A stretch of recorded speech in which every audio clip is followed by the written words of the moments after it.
자, 오늘 통증에 관한 모든 것에 대한 궁금한 사항을 우리 이한식 원장님과 함께 풀어보려고 합니다. 생방송 전화 718-762-9300 카톡 아이디 FM877로 문의하실 수 있고요. 우리 이한식 재통병원은 주 정부에서 통증 치료, 서저리 퍼슬리티로 정식 인가를 받은 종합통증치료센터입니다.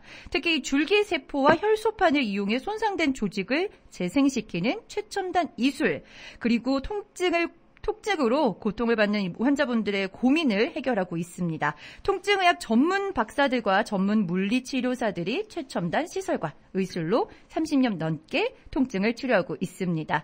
병원 위치를 잠깐 소개해 드릴게요. 플러싱 140-21-32가 유니온 H마트 근처에 위치하고 있고요. 전화번호 718-224-1600, 718-224-1600번입니다.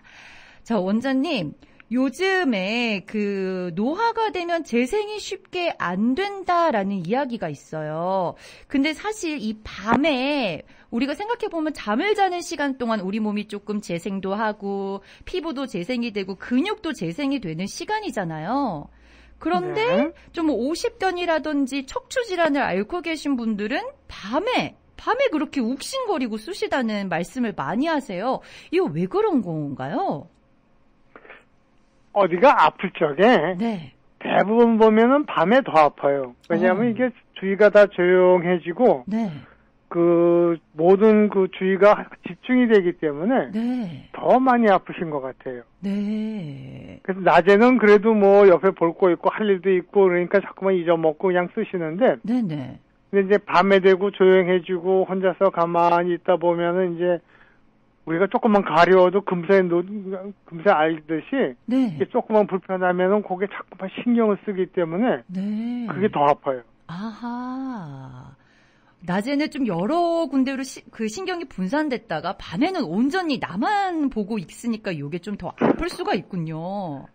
그렇죠. 네. 이럴 때 아플 때요. 대부분 이제 뭐 병원에 가지 않으시는 분들은 그냥 진통제 하나만 먹으면 돼라고 하시면서 진통제 드시거든요. 요거는 네, 좀 알맞은 방법인가요? 일단 아프시면 진통제 드시는 게 낫죠. 네.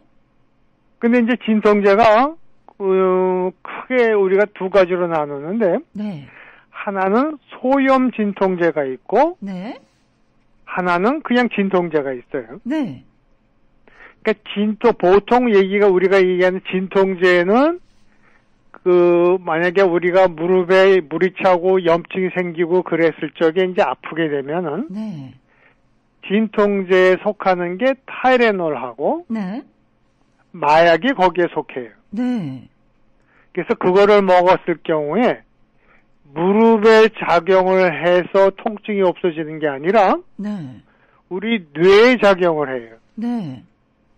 그러니까 통증이 무릎에서 와서 신경이 쭉 머리까지 오고 나면은 그 아픈 통증을 갖다가 못 느끼게끔 해주는 게 진통제예요. 아하, 그러면 원인을 지금 안 아프게 무디게 해주는 게 아니라 우리 정신을 살짝 무디게 해주는 거군요. 그렇죠. 네. 그래서 무릎이라든가 허리가 아플 적에 그 아픈 원인은 거기에 염증이 있어서 아프다고 저희들이 생각을 하는 거예요. 네. 그래서 염증이 있어서 아프니까 네. 소염제를 먹어서 염증이 가라앉으면 통증이 없어지는 거죠. 네. 그래서 원인을 치료를 하기 위해서는 소염제가 필요해요. 아하. 근데 이제 소염제의 제일 큰 부작용은 위장장애가 제일 큰 부작용이에요. 거의 모든 소염 진통제는 네. 위장장애가 있어요. 그러면 장기 복용은 조금 어렵겠네요. 무슨 약이든지 오래 먹어서 좋은 건 하나도 없어요. 그렇죠. 근데 특히 이제 그 소염제는 위장장애가 있기 때문에 네. 주무시다가 이거 아프니까 그때 무슨 알리브라든가 네. 모트린, 에드빌 이런 소염제를 드셨을 경우에 네. 통증이 없어질 가능성도 많지만 네. 위장장애가 생길 가능성도 많아요. 그렇군요. 네, 그러니까 우리가 어떤 치료를 할 적에 네. 우리가 이제 보통 약이라고 하는 것들을 보면은 다 화학 제품들이에요. 네. 그러니까 쉽게 얘기하면 다 독이라고 생각하면 좋아요. 네. 근데 그 독인데 얻는 게 네. 부작용보다 많으면 우리가 그런 약을 써요. 음. 그러니까 소염제 같은 거를 썼을 적에 위장장애가 생길 수도 있고 콩팥장애도 생길 수가 있지만은 네. 그 생길 수 있는 확률이 훨씬 적고 네. 그거를 먹음으로 해서 염증이 가라앉고 통증이 가라앉을 확률이 훨씬 높기 때문에 네. 우리가 그런 약을 쓰지만 네. 밑에는 그 부작용이 생길 수 있는 가능성이 항상 있는 약들이에요. 아. 그래서 특히 이제 밤에 주무시다가 아프시다고 소염제를 드셨을 경우에는 네. 빈속에 드시게 되면은 위장장애가 더 생길 수가 있죠. 그렇군요. 사실 이 그래서 이제 주무시다가 이 밤 시간에 좀 비어 있는 경우가 많잖아요, 위가. 거의 다 비어 있죠. 네. 그렇다고 그 밤에 또 밥을 먹기도 그렇고. 그렇죠. 그러니까는 그럴 적에는 그냥 타이레놀을 드시는 거 괜찮아요. 네. 타이레놀은 약 중에서 부작용이 상당히 적은 약이에요. 네네. 근데 그 먹는 양이 많아지면 간에 지장이 생길 수가 있어요. 네. 근데 그것도 한 번에 먹는 게 아니라 많은 양을 오래 먹었을 경우에는 간에 손상이 온다고 돼 있기 때문에 네. 가끔 저녁 때 밤에 주무시다가 불편하실 적에 뭐 500ml짜리 하나 정도 드시는 거는 그렇게 큰 부작용 없어요. 아. 예. 그래서 밤에 주무시다가 아파서 잠을 못 주무시고 그럴 적에는 네네. 타이레놀 괜찮은 약이에요. 네.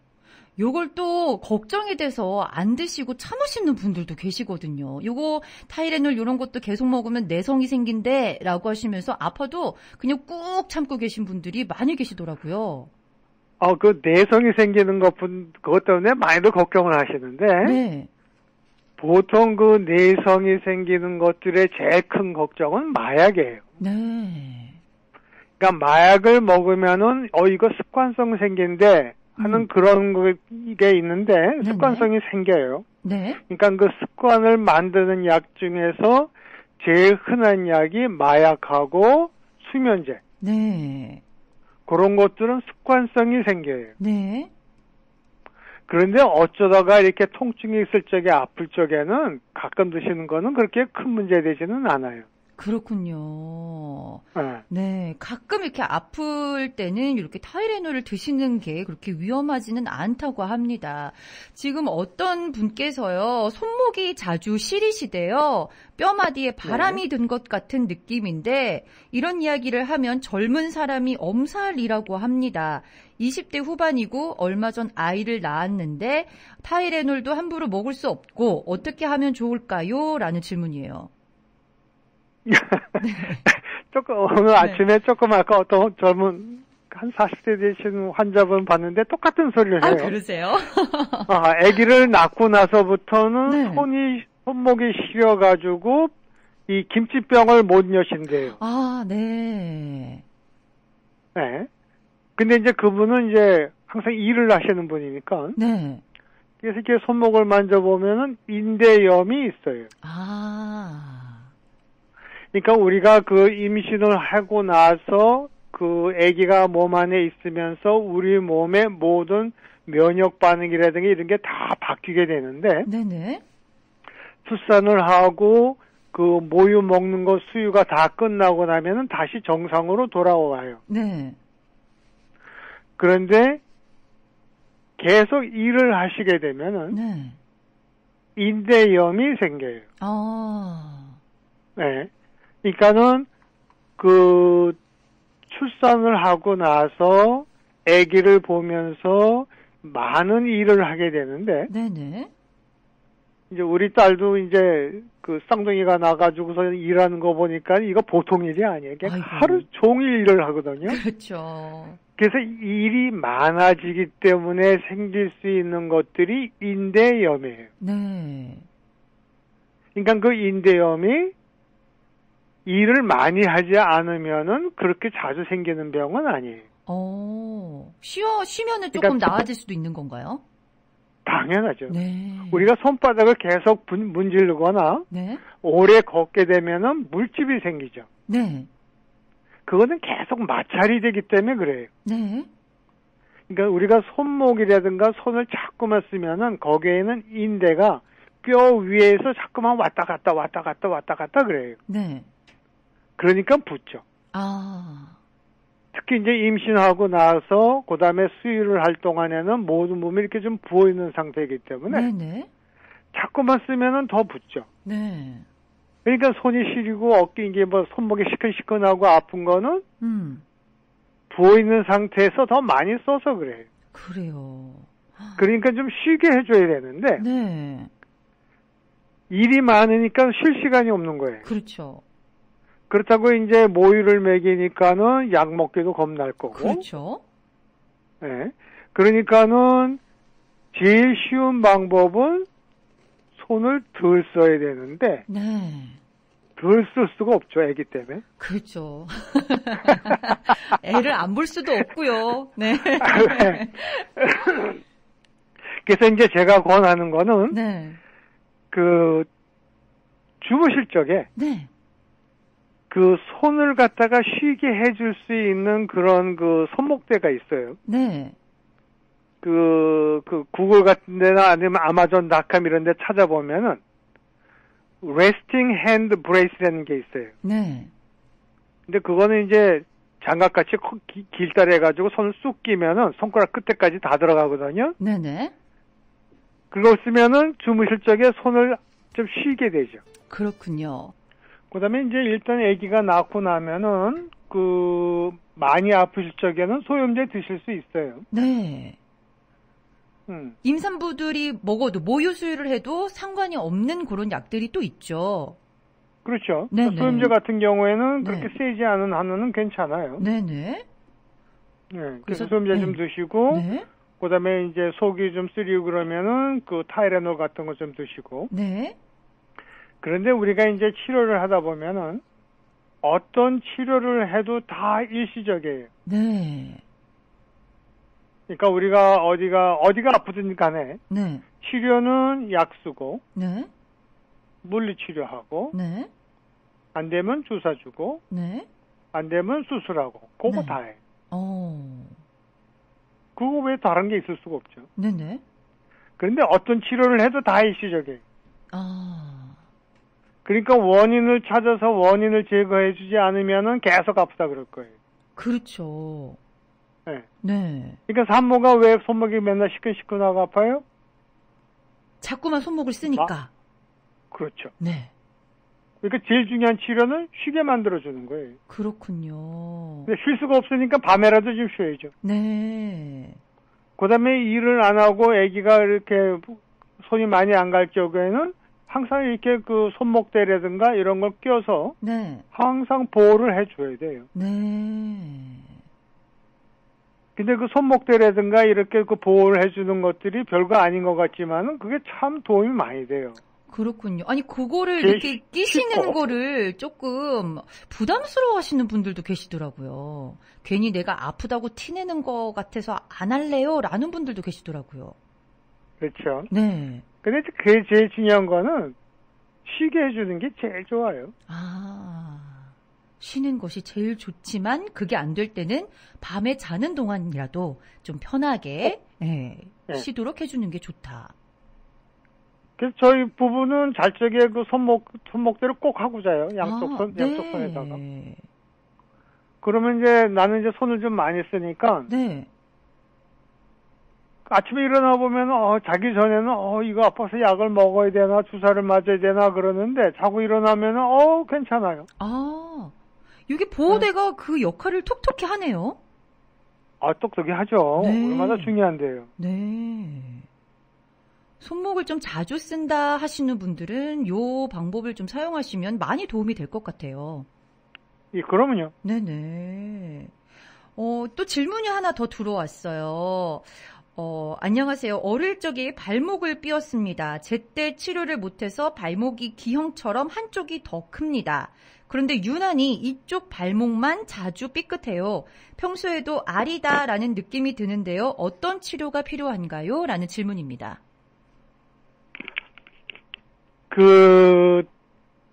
이게 항상 그 조직이 다친 게 오래되면은 네. 다치고 또 다치고 그럴 수 있으니까 특히 발목 같은 경우에는 주 문제가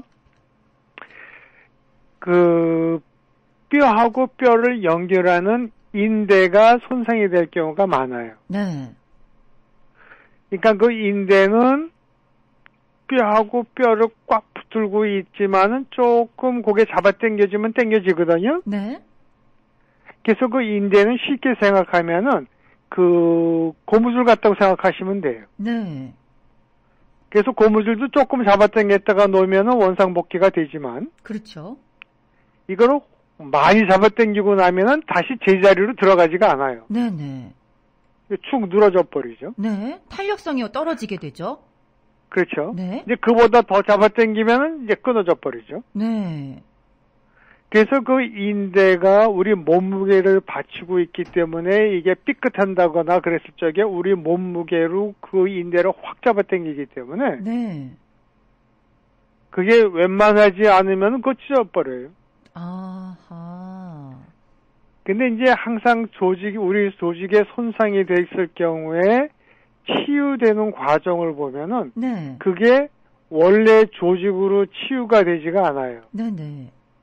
우리가 이제 만약에 수술을 한다 그랬을 적에 피부를 칼로 열잖아요. 네. 그럼 그 연 부분, 피부가 잘라진 부분이 다시 피부 조직으로 해서 붙지가 않고 네. 상처 조직으로 변해요. 네네. 그래서 우리가 화상 입은 사람들 보면은 그 부분이 오그라들어요. 그렇죠. 예. 네. 그런 식으로 인대가 찢어지고 나면은 다시 인대 조직으로 재생이 되는 게 아니라 네. 찢어진 부분에 상처 조직이 붙어요. 아. 근데 상처 조직은 이렇게 탄력성이 없어요. 네네. 그래서 또 다치면은 그냥 그 상처 조직이 다시 찢어져 버려요. 그래서 이분은 계속 이쪽 부분만 계속 이렇게 아프시고 다치시고 그러시는 거군요. 그렇죠. 네. 그래서 이제 그 부분이 약해지기 때문에 거기에 자꾸만 그쪽으로 넘어지고 또 찢어지고 또 찢어지고 그러다 보면 이제 그게 만성이 되는데. 네. 그래서 이제 그런 분들은 엑스레이 찍어도 다 정상으로 나와요. 네. 뼈만 보이기 때문에. 네. 그래서 이제 그런 분들은 이제 MRI를 찍어봐야죠. 아. 네, MRI 찍어보고 어디가 손상이 되는지 보는데. 네네. 대부분 보면은 그게 찢어졌다고 해도 그것만 꼬매는 수술은 없어요. 네. 그러니까 그게 다시 상처 조직으로 붙을 수 있게끔 그 다리를 좀 고정을 시켜줘야 돼요. 네. 우리가 이제 뼈가 부러지면은 뼈를 갖다가 기붓을 해가지고 못 움직이게 딱 붙여놓고 가만히 기다리면은 네. 거기에 다시 상처 조직이 앉고 그다음에 거기에 뼈가 다시 붙어요. 네네. 그러니까 인대가 찢어져 있어도 그거를 다시 붙게 해주려 그러면은 거기에 움직이지 않게 꽉 붙들어 매놔야 돼요. 일단은 이렇게 많이 아프실 적에는 네. 발목대를 해주시는 게 좋아요. 손목과 마찬가지로 발목도 이렇게 발목 보호대를 해주면 좋군요. 네, 네. 서포트를 좀 해주시고. 네. 그다음에 이제 신발을 신을 적에 그 신발이 발목까지 올라오는 신발 있죠? 네네. 네, 그거 신으시는 게 좀 보호가 되죠. 발목까지 이렇게 올라와서 발목을 잡아주는 신발, 이런 게 좋다고 하셨고요. 예, 그다음에 이제 좀 체중이 많이 나가신 분들은 항상 발목이 약하기 때문에. 네. 그렇게 신발이 발목까지 올라오는 신발이 좋으셔요. 네네. 이렇게 해주는 것만으로 해도 다리가 좀 이렇게 무리하게 움직이는 거를 막아줄 수 있나요? 그렇죠. 네. 그다음에 이제 항상 아팠을 적에 그거를 갖다가 그게 조직에 다시 붙고 재생이 될 때까지 좀 기다려야죠. 네네. 그래서 보통 이제 뼈가 부러질 경우에는 기부스를 하게 되면 한 3개월이면은 이제 다 괜찮은데. 네. 특히 이제 인대 같은 거는 기부스 같은 걸 안 하고 계속 조금씩 움직이면서 붙어야 되기 때문에 조금 더 시간이 걸려요. 네네. 예, 그래서 이렇게 발목 삐고 그러면 한 적어도 3, 4개월 조심하셔야 돼요. 아이, 그렇군요. 이런 분은 뭐 특별히 수술을 하거나 뭐 주사를 맞거나 요런 건 안 하셔도 괜찮은가요? 그러면요. 평소에 이렇게 좀 보호해주는 것만으로도 어느 정도 좀 예방을 하실 수가 있겠군요. 그렇죠. 네. 평소에 여러분 이렇게 좀 잘 쉬게 해주는 거, 보호해주는 거, 이런 거 참 중요할 것 같습니다. 자, 답변이 되었으면 좋겠고요. 다음 질문 드릴게요. 자, 이분은 다리가 자주 저려서 병원에 갔더니 디스크 초기라는 진단을 받으셨대요. 제통주사를 맞으면 좋다고 해서 한 번 맞았는데 맞고 나서 더 아픈 것 같습니다. 여러 번 맞으면 나아질까요? 제통주사가 정확하게 무엇인지 알고 싶습니다. 라는 질문이에요. 일단은 먼저 아셔야 되는 거는 우리가 통증을 크게 두 가지로 나누는데 네. 신경통이 있고 네. 신경이 아닌 통증이 있어요. 네. 그러니까 관절, 근육, 인대, 뼈 이런 게 아프신 분들은 네. 아프다 그래요. 네. 신경이 아픈 사람들은 거의 다가 저리다 그래요. 아, 그 차이가 있군요. 예. 네. 그러니까 이분이 일단 저리다 그러면 그거는 신경이에요. 네네. 그 신경이 말초 신경일 수도 있고 아니면은 척추 신경일 수도 있어요. 네. 근데 이제 발이 저릴 경우에 당뇨병이 오래되거나 그래서 당뇨병에 의한 신경염이 생기면은 네. 발이 저린데 네. 당뇨병이 심하지 않고 오래되지 않았을 경우에 일단 발이 저리다 그러면은 허리를 생각을 해야 돼요. 네. 그래서 이제 허리를 갖다가 보게 되려면 이제 MRI를 찍어보고 디스크가 어떻게 됐는지 신경이 어떻게 됐는지 그걸 보게 되는데 네. 아까도 얘기했지만은 모든 통증의 치료는 약 쓰고 네. 물리치료하고 네. 안 되면 주사 주고 네. 안 되면은 수술하고 이렇게 가요. 네. 그러니까 발이 저리고 만약에 많이 아프고 그랬을 경우는 일단은 약을 써보는 게 중요해요. 네. 근데 이제 단순하게 무슨 타이레놀이라든가 마에게라든가 이런 진통제가 아니라 네. 그 아픈 부위를 치유하기 위해서는 주로 소염제가 필요해요. 네네. 그래서 소염제를 써보고 네. 물리치료하고 네. 그래도 안 되면 주사를 줘요. 네. 근데 그 허리에다가 주사를 줄 적에 신경에 의해 신경 통증이 있을 적에 주는 주사는 다 스테로이드예요. 아, 네. 그 스테로이드는 소염제예요. 네. 그러니까 소염제도 안 써보고 그냥 먼저 주사를 주는 건 조금 순서가 잘못된 거예요. 네. 그러니까 일단은 소염제를 먹어서 좋아지면은 좋고, 네. 그래도 안 되면 그 다음에 주사를 주는데 주사도 소염제예요. 네. 그런데 아까도 얘기했지만은 약을 쓰건 주사를 주건 뭔 짓을 해도 다 일시적이에요. 네네. 그러니까는 다시 원점으로 돌아와서 네. 왜 저리게 됐는지를 봐야죠. 왜 허리에서 디스크가 나왔는지. 네. 다른 사람은 안 나왔는데 왜 혼자 디스크가 나와서 저리다 그래요? 그렇죠. 그러니까 뭔가 다른 사람이 안 하는 뭔가를 하셔요. 아. 그러니까 거기가 아픈 거예요. 그렇군요. 뭐 생활 습관이라든지 뭐 이런 것들에 의해서 이렇게 될 수도 있군요. 그렇죠. 네. 그래서 제 허리가 아픈 제일 그 큰 원인은 자세예요. 아. 허리가 되게 이렇게 옆에 있는 사람들 한번 이렇게 지금 옆에서 한번 돌아보셔요. 네네. 이게 자세가 꾸부정하고 계신 분들이 의외로 많아요. 야, 요즘 또 컴퓨터 앞에서 일하시는 분들 보면 이렇게 허리부터 목까지 이렇게 굽어 계신 분들 많이 계시더라고요. 그렇죠. 네. 그래서 그 컴퓨터 하시는 분들이 문제가 제일 많고, 네. 그다음에 네일 하시는 분 제일 문제 또 많아요. 그렇죠. 그 한 자세로 계속 일하시니까. 네. 네. 그다음에 이제 허리는 무거운 거 드는 사람들, 네. 그다음에 무거운 거 들고 허리 돌리는 분들 있죠. 네. 그러니까 뭐 물건을 갖다가 한쪽에서 잡아서 옆으로 허리를 돌려서 뭐 차에다 실린다거나 그렇죠. 그런 작동을 많이 하시는 분들. 네네.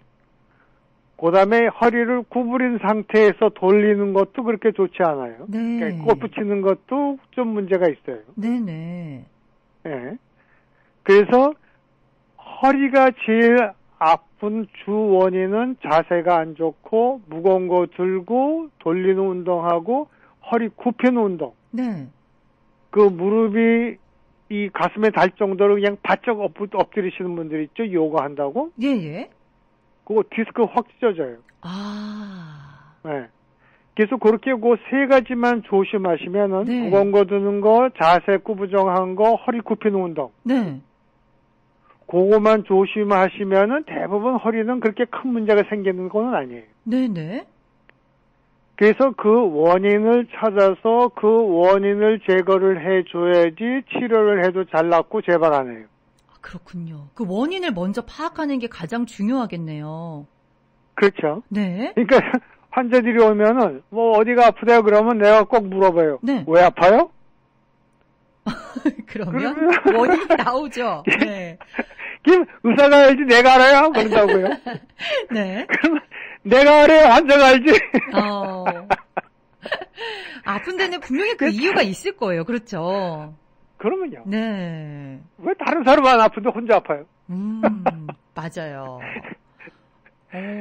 저는 지금 들으면서 놀라운 게요. 그 요가라든지 스트레칭 하시는 분들 보면요. 유연성을 키운다고 이렇게 발끝에다가 손을 갖다 대시는 그 동작을 많이 하시잖아요. 허리를 이렇게 무리하게 좀 굽히는 동작이요.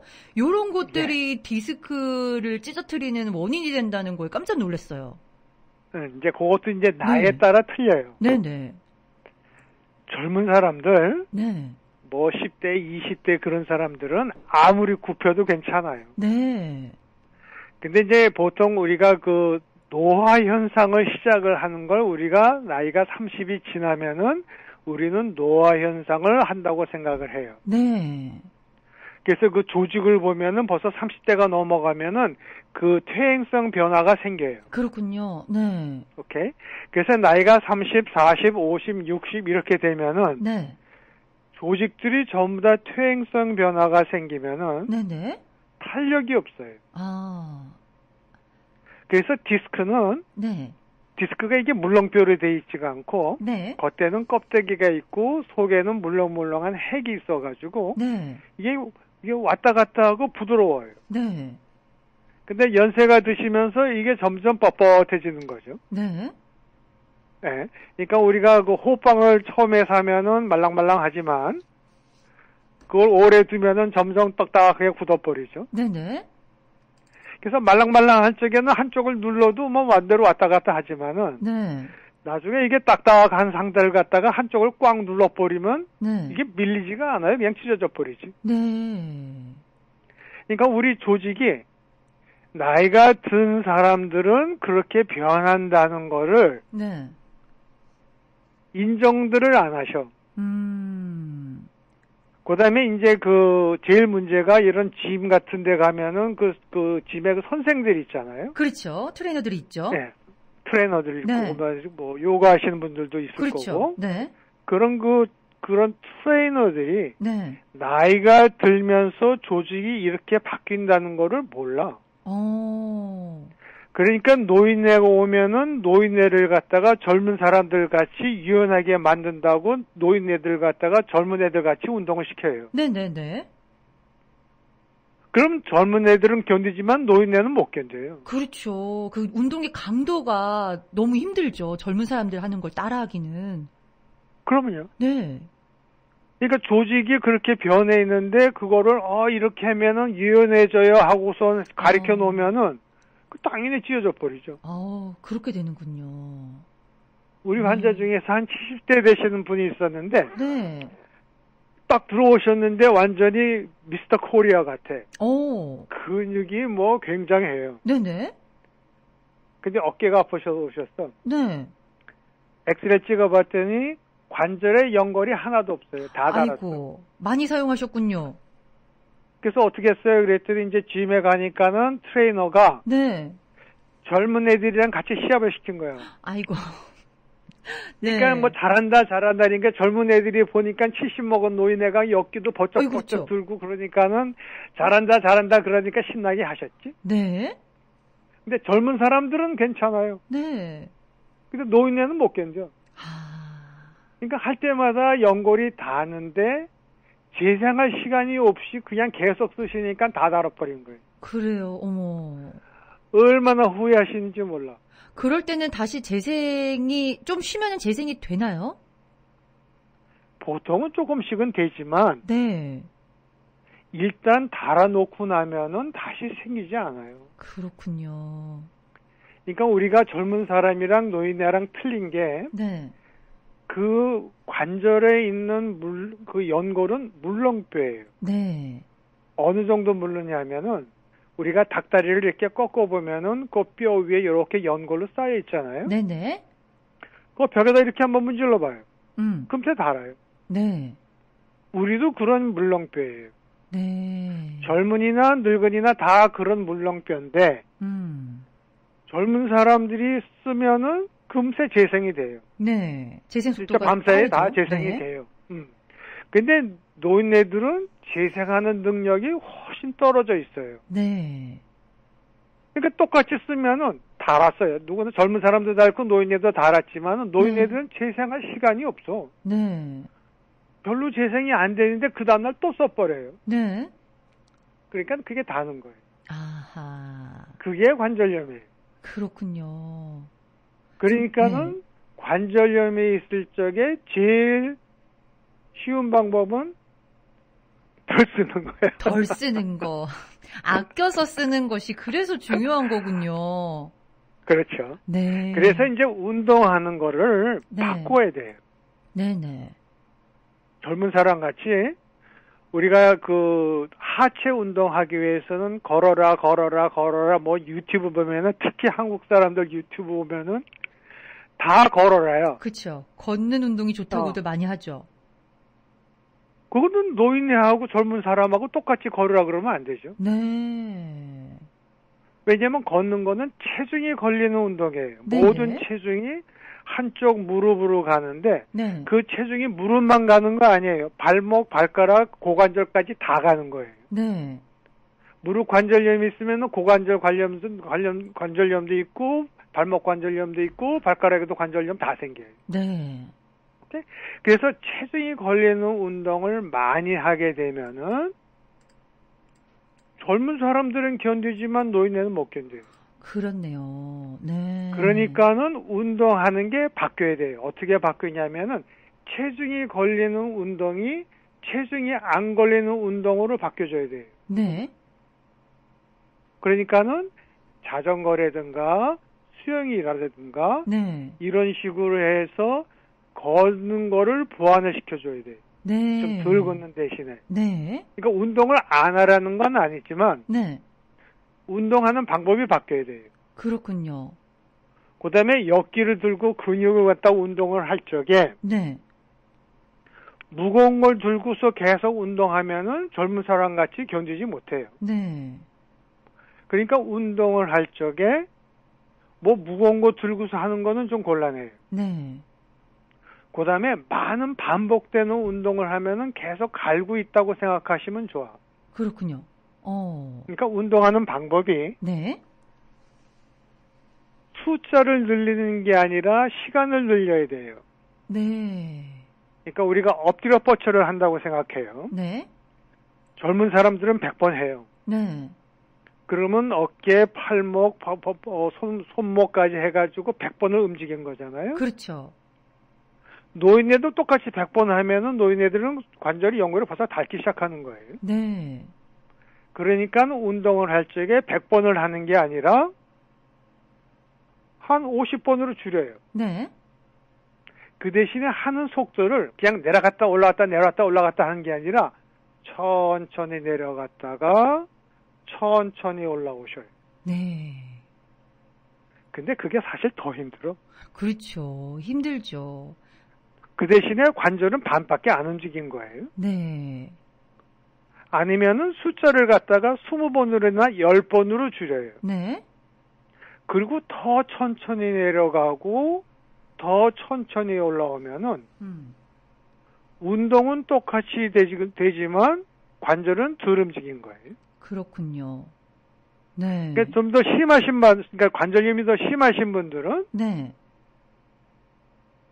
그거를 5번이나 2번으로 줄이는 거예요. 네.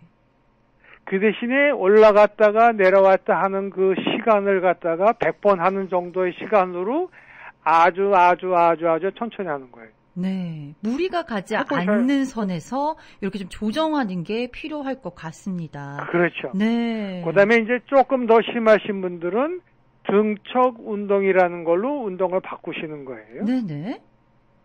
등척 운동이라는 거는 그 이제 유튜브라든가 이런 거 한번 찾아보셔요. 네. 등척 운동. 네. 그거는 관절이 움직이지 않고 하는 운동들이에요. 네네. 어떻게 관절을 움직이지 않고 운동을 하죠? 그런 사람들이 있는데 네. 엎드려 뻗쳐를 할 적에 네. 한 중간 정도 좀 구부리신 다음에 거기서 그냥 가만히 계셔 보셔요. 네. 5분도 못해요. 어이구, 5분이 아니라 저는 1분도 못할 것 같은데요. 네, 30초도 네. 어려요. 그거. 네네. 그래서 그런 것들은 운동이 무지하게 많이 되지만 관절은 하나도 안 움직이는 운동들이에요. 아.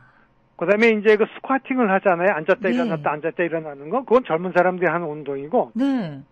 노인네들이 하는 운동은 그거를 아주 천천히 내려갔다가 아주 천천히 올라오는 거예요. 네. 연골이 많이 다른 사람들은 아예 중간에 딱 서 있는 거예요. 네. 한 무릎을 90도 정도로 구부리시고 가만히 서 있는 거예요. 네네. 그런 거를 등척 운동이라 그래요. 네. 그러니까 그 무릎이라든가 관절의 그 정도에 따라서 운동이 바뀌셔야 돼요. 그렇군요. 체중이 걸리는 운동에서 네. 아니면 무게를 드는 운동에서 네. 무게가 안 걸리는 운동, 그 다음에는 반복되는 숫자가 적어지는 운동, 네. 그 다음에는 등척 운동. 네. 이런 식으로 그 관절의 정도에 따라서 운동이 차차 바뀌셔야 돼요. 그래요. 네. 그냥 일률적으로 걸어라 걸으면 좋다 오래 산다 그거 다 거짓말이야. 네. 나한테 가장 맞는 운동을 찾아서 하는 것이 좋겠네요. 그렇죠. 네. 그러니까 상태를 봐야 돼요. 네. 자기가 몸이 어떤지. 네. 많은 분들이 60, 70 먹으신 분들이 아직도 20대라고 생각하시는 분은 너무 많아. 네. 그래서 마음만은 언제나 항상 거기에 계시죠. 그러면요. 네. 예, 그렇지만은 이제 차차 운동을 그런 식으로 조절을 하셔야지 오래 쓰셔요. 네.